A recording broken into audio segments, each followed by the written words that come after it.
बेटा, हर कोई एक सवाल मेरे से ज़रूर पूछता है कि सर शेयर का टारगेट प्राइस कैसे पता करें।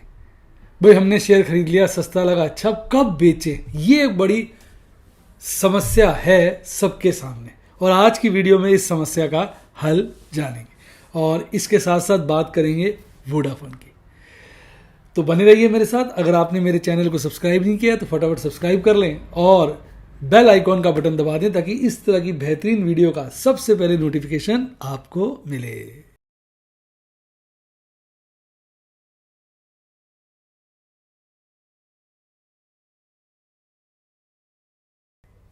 हाय गाइस, आपका स्वागत है आपके अपने show MKJ talks for investment इन हिंदी में। कैसे हैं आप बेटा? कार्यक्रम की शुरुआत करेंगे शेयर बाजार की कहानी MKJ की जुबानी, जिसमें चर्चा करेंगे एक बेहतरीन विषय के ऊपर। आपको आनंद आ जाएगा और विषय है कि भाई किस प्रकार से साहब हम शेयर्स का टारगेट पता लगा सके। यह बहुत बड़ी समस्या। देखिए, टारगेट पता लगाने के लिए प्रॉपर रिसर्च करनी पड़ती है, प्रॉपर प्रिडिक्शन करनी पड़ती है कि इस कंपनी की क्या अर्निंग होगी, फिर उस सेक्टर का प्राइस अर्निंग रेशियो देखना पड़ता है, फिर देखना पड़ता है कि भाई ये जो कंपनी है जिसकी हम बात कर रहे हैं ये सेक्टर में ओवर परफॉर्म है, बेटर में आती है या मिडल में आती है या लोअर में आती है, क्योंकि जितनी बेटर में आएगी इसका प्राइस अर्निंग रेशियो उतना ज्यादा होगा।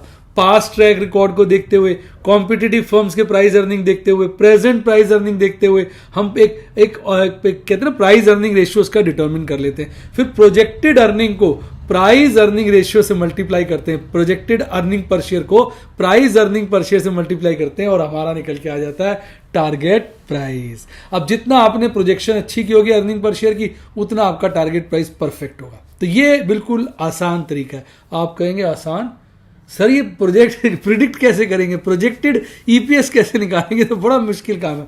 बिल्कुल सही कहा भाई। यहां आती हैं हमारे हेल्प पर बड़े बड़े ब्रोकरेज हाउसेस। आपने नाम सुना होगा मैक्वारी, मॉर्गन स्टेनले, बड़े फेमस हैं, UBS, CLSA। ये सब कंपनियों की बड़ी बड़ी रिसर्च फर्म्स हैं। इनकी रिसर्च टीम्स होती हैं जो इस पर्पस पे काम करती हैं और ये अपने टारगेट्स निकालती हैं। तो होता क्या है, ये जो टारगेट्स निकालती हैं, अब इन टारगेट्स के बेसिस पर हम अपना टारगेट फिक्स कर सकते हैं, क्योंकि हम इतनी बड़ी फौज तो रिसर्च की नहीं बना सकते, तो उतने पैसे नहीं बचेंगे। हम तो एक रिटेल इन्वेस्टर, हमारी लिमिटेड रिसोर्सेज हैं, लिमिटेड मीन्स हैं, लिमिटेड टाइम है, सब कुछ लिमिटेड ही लिमिटेड है, इवन फंड्स भी लिमिटेड है। तो इसके चलते हमारे लिए संभव नहीं हो पाता, तो हम इन ब्रोकरेज हाउसेस की रिपोर्ट पर रिलाई करते हैं। अब इसमें आपको कुछ समस्या आएंगी जिसको मैं बारी बारी से सॉल्व करूंगा। पहली समस्या, सर हमें रिपोर्ट कहां से मिलेगी? देखिए, रिपोर्ट्स न्यूज़पेपर में छपती हैं, टीवी पर आती हैं, लगातार आती हैं। सब स्टूडेंट्स मेरे से पूछा करते थे, तो मैंने स्पेशली अपने टेलीग्राम चैनल पे, जिसका लिंक मैंने डिस्क्रिप्शन बॉक्स में दिया है, सावधान रहे, बहुत सारे टेलीग्राम फेक मेरे नाम से बने हुए हैं। मेरा टेलीग्राम पे एक ही चैनल है, MKJ टॉक्स फॉर इन्वेस्टमेंट, जिसपे 1,40,000 से ऊपर सब्सक्राइबर है और ये आपके लिए टोटली फ्री है, कोई कॉस्ट नहीं है।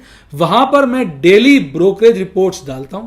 उस सेक्शन के अंडर जो भी कंपनीज के टारगेटेड प्राइस हैं वो मैं बताता हूं। जैसे आप देख सकते हैं, पहली समस्या का समाधान बता रहा हूं। आप देख सकते हैं जैसे मारुति का CLSA ने दिया है 6,420 का टारगेट, JP मॉर्गन ने डालमिया भारत का दिया है 2350, SBI कार्ड्स का क्रेडिट स्विस ने दिया 1350 और मैक्वायरी ने दिया 1110।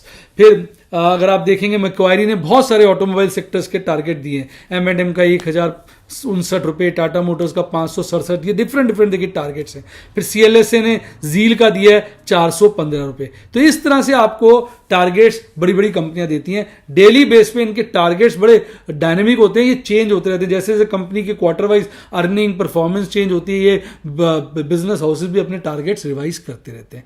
तो पहली समस्या कि ये मिलेगा कहां से? ये आपको मेरे चैनल पर मिल जाएगा। अगर बड़ा शॉर्टकट है, मेरे चैनल को सब्सक्राइब कर लीजिए। रोज सुबह मैं डालता हूं 9 बजे से पहले और आप उसको देख सकते हैं। अदरवाइज आप ये कर सकते हैं, सारे टीवी के प्रोग्राम्स देखिए, अखबारें पढ़िए, न्यूज़पेपर देखिए, अपना काफ़ी मेहनत करिए, तो आपको खुद ये मिल जाएंगे। मैं भी ये कोई टारगेट्स नहीं निकालता हूं, मैं बस वॉच रखता हूं। मेरा तो फॉर्मूला है ना, gone are bulls, gone are bears, eagle is the winner, let's be clear. Eagle की निगाहों से मैं इसको रखता हूं। एक और अच्छी बात क्या होती है टेलीग्राम चैनल की, होता क्या, आपने टीवी पे देखा, कंपनियों के टारगेट बता दिए, आपने एक कान से सुने, दूसरे से निकल के आप भूल गए।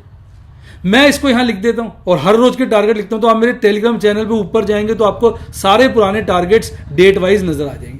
हर रोज जो होता है वर्किंग डे पे मैं इसके टारगेट्स डालता हूँ। अब ये लिख लेने से क्या फायदा होता है कि हमें पता चल जाता है कंपनियां कौन सी आने वाले वक्त में ओवर परफॉर्म करेंगी, आउट परफॉर्म करेंगी और कौन सी अंडर परफॉर्म करेंगी।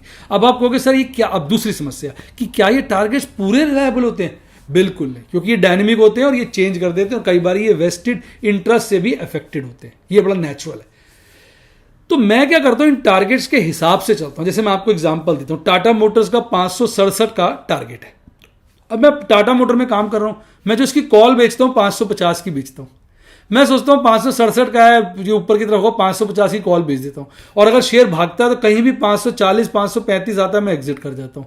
कॉल भी स्क्वेयर ऑफ कर लेता हूं और शेयर को भी बेच देता हूं, या 550 के बाद ही करूंगा। तो मतलब मैं इसके हिसाब से कॉल का टारगेट प्राइस कॉल कौन सी बेचनी है वो तय कर लेता हूं। एक चीज, एक और बात होती है, जब मैं हायर टारगेट देखता हूं ना, तो मैं ये मान के चलता हूं मैं उस लेवल से पहले ही निकल जाऊंगा।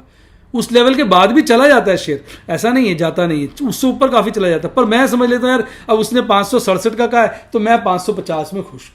तो इस तरीके से मैं अपने माइंड में एक रफ उनसे नीचे का टारगेट ले लेता हूं। इसी तरह अगर आप देखेंगे, जैसे इसका है मारुति का 6420 का टारगेट दिया है आपका CLSA ने। अब और फर्म्स का भी देखूंगा, अगर सभी इसका अंडर परफॉर्म का टारगेट दे रहे होंगे तो फिर मेरे रडार में आ जाएगा इसको खरीदना है। पर ये नहीं मैं 6400 का ही वेट करूंगा, मैं अपनी पोजीशन इसमें 6700 6800 से बनाना शुरू कर दूंगा। यानी जो वो रेंज ऊपर की और नीचे की निकालते हैं, मैं उसके अंदर एक ऊपर से थोड़ा नीचे और नीचे से थोड़ा ऊपर वो रेंज बनाकर उसमें मैं काम करना शुरू कर देता हूं। और मैं भी अपनी प्राइस अर्निंग देखता हूं। ये तो हो गया टारगेट से एक आइडिया लग जाता है। फिर इसके अलावा मैं टेक्निकल चार्ट देखता हूं, MACD, RSI, कैंडलस्टिक, बहुत सारी और भी बातें, और जो न्यूज कैसे चल रही है, खबर कैसे आ रही है, फिर सबसे बड़ी बात मेरी गट फीलिंग क्या है, मेरा कन्विक्शन क्या है। तो इन सब के निचोड़ से फिर मैं तय करता हूं कब एंट्री लेनी है, कब एग्जिट लेनी है। जैसे जील का देखिए 415 का दिया हुआ है, तो 415 पे है ना, तो मैं कॉल इस वक्त 350 की बेच रहा हूं क्योंकि 415 बहुत दूर है, उसका प्रीमियम नहीं होता। पर 350 पे आते मैं एक बार एग्जिट करके फिर कंफर्टेबली 330 की पुट बेच देता हूं। मैं कहता हूं 415 का टारगेट दे रहे, 330 की पुट बेची है, 20 रुपए प्रीमियम आ गया, 310 पे शेयर घराएगा, कोई दिक्कत नहीं। इस तरीके से मुझे पैनिक नहीं होता है। मैं 415 कह रहा हूं, मैं मान के चलता हूं मैं 370-80 तो आ ही जाएगा। देखो थीम समझो ना मेरी क्या है, मैं इस तरीके से उनसे आइडिया लगा लेता हूं, तो मुझे पैनिक नहीं होता। मैं देख लेता हूं शेयर्स किस रेंज में है, तो उससे फिर मैं आइडिया लगा के काम करता रहता हूं। तो ये बाकी तो देखो अपना कन्विक्शन तो सबसे जरूरी चीज है। ये सब तो कहते हैं सुनो सबकी करो मन, ये सब तो हमारे सहायक बातें, किसी की भी सुनने में कोई बुराई नहीं है। तो ये होता है मेरे तरीके से कम रिसर्च के, मेहनत के। अब मैं लगा रहा हूं, मैं इस वक्त 200 कंपनी में पोजीशन बनाता हूं। अब 200 कंपनी की रिसर्च हाउस मेंटेन करने के लिए मुझे कम से कम 5 करोड़ रुपए साल का खर्चा चाहिए। 5 भी कम कह दिया, 1 करोड़ महीना मान के चलो, साल का 12 करोड़ का खर्चा चाहिए। 12 करोड़ अगर मैं रिसर्च टीम को दे दूंगा तो मैं क्या काम करूंगा? तो ऐसा नहीं होता है। और हमें जरूरत क्या है, मान लो बढ़िया, अगर मान लो, ध्यान से सुनिए, बड़ा अच्छा डायलॉग है, अगर मान लो मदर डेयरी पे दूध मिल जाता है तो घर में भैंस पालने की क्या जरूरत है? जब रेडीमेड दूध बटन दबाओ, होम डिलीवरी दूध की हो रही, तो भैंस पाल के मैं अपने घर में क्यों रखूं? भैंस को चारा खिलाऊं फिर दूध निकालूं, इससे अच्छा ऑनलाइन ऑर्डर कर दूं, अगले दिन सुबह सुबह टाइम से आ जाएगा। यानी जो काम और लोग कर रहे हैं वो मुझे रिपीट करने की क्या जरूरत है? इतनी बड़ी रिसर्च टीम में है, और मैं तो 10-12 करोड़ का बजट बता रहा था, इनके तो 100-200 करोड़ की रिसर्च टीम्स होती हैं। तो वो काम मैं क्यों करूं? मैं उनसे उल्टा कॉशियसली बाकी अपनी जजमेंट, अपनी कन्विक्शन के हिसाब से काम करता हूं। तो ये है मेरा तरीका, टारगेट प्राइस का अंदाजा लगाना।